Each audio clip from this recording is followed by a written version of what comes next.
भीड़ गांधी मैदान में हुई है सिर्फ इसलिए हो गए कि हमारे लोगों ने सोचना शुरू कर। क्या सोचा उन्होंने? हमने कहा था कि ये मत सोचो आजाद कैसे होगे, तो ये सोचो कि तुम गुलाम कैसे बने रहे। हमने कहा कि ये सोचो कि आरक्षण कैसे वापस आएगा, वो मत सोचो, ये सोचो तुम्हारा आरक्षण सेना कैसे। और मैंने कहा कि मेंटल जो ब्लॉकेज है उसको तोड़ो। कौन कौन सा मेंटल ब्लॉकेज था, वो सारी चीजें थी। मैंने कहा कि चेंज योर हीरो, अपना हीरो बदलो और खुद हीरो बनो। और ये बातें लोगों ने सोचा और उसके बाद मैंने कहा कि करो, कर सकते हो।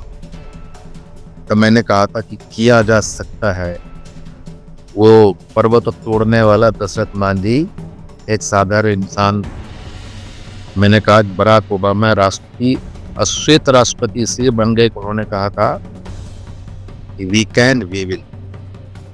हमारे लोगों को सिर्फ सोचने की वजह से उनका माइंड सेट बदल गया, उनकी सोच बदल गई। और जब सोच बदली, एक सोच डेवलप हुआ जो सोसाइटी का सोच था।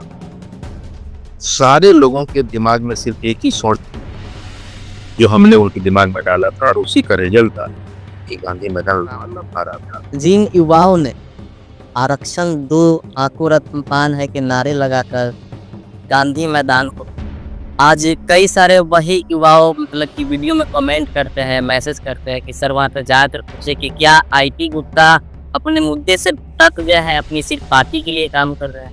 इनके लिए आता है। मेरा ये कहना है कि एक हमारा ये भी बात था कि पॉलिटिकल कास्ट बनो। ये जो लोग बोलते हैं 78 बात से रिटार्टेड मोड में है, रिटार्डेशन मोड में है। वही गुलामी की सोच है और वही भटकाव की सोच आज भी इन युवाओं पे काम कर रहा है। लेकिन अगर पॉलिटिकल कास्ट हम लोग ये सोच नहीं होता, लोगों ने आज तक ये समझा नहीं कि ये जो आरक्षण की जो मुद्दा होती है ना, ये राजनीतिक मुद्दा है, पॉलिटिकल इशू है और ये पॉलिटिक्स से सॉल्व होता है। और पॉलिटिक्स में जो ये देता है ना आरक्षण, वो जायंट लोग बैठे हुए हैं। क्यों किसी को आज के डेट में हम किसी को कुछ नहीं देते, वो लेने का अधिकारी है कि नहीं है। लक्ष्य कितना बड़ा, संघर्ष उतना बड़ा, इंतजार उतना बड़ा, अपमान उतना बड़ा। तो हमने कहा था कि तुम 2 दिन दो, मैं तुम्हें आरक्षण दिला दूंगा। और वो 2 दिन मैं सिर्फ इसलिए मांगा था कि वोट की चोट से आरक्षण मिलेगा। वो सामने वाला तभी आरक्षण देगा जब लगेगा कि मेरे बिना उसकी सरकार नहीं बन रही। तो वही परिस्थितियों को पैदा करने के लिए इंडियन इनकलाब पार्टी बनाया है। मेरा हर कदम आरक्षण की ओर होता है। मैं तब तक नहीं मर सकता जब तक आरक्षण वापस नहीं आएगा। तो ये जो नौजवान लोग, इनको एक बात समझना होगा कि आईएएस बनने के लिए 20 अटेम्प्ट देते हो ना, 7 अटेम्प्ट से आईपीएस बनने के लिए, इंजीनियर बनने के लिए, ये आज पढ़ा, कल फॉर्म जमा किया और बन गए।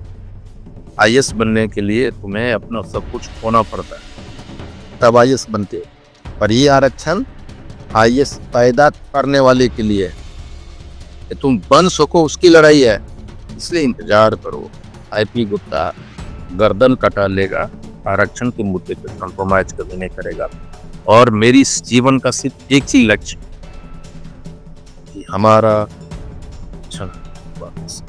और आईआईपी जो राजनीति अगर हम लोग पहले करते तो ऐसी गुणवत्ता को आज ये नौबत नहीं आती। हमने राजनीति नहीं की और ये क्वेश्चन इसलिए इसके दिमाग में आ रहा है इतना जल्द कि वो उसके घर में राजनीतिक माहौल नहीं।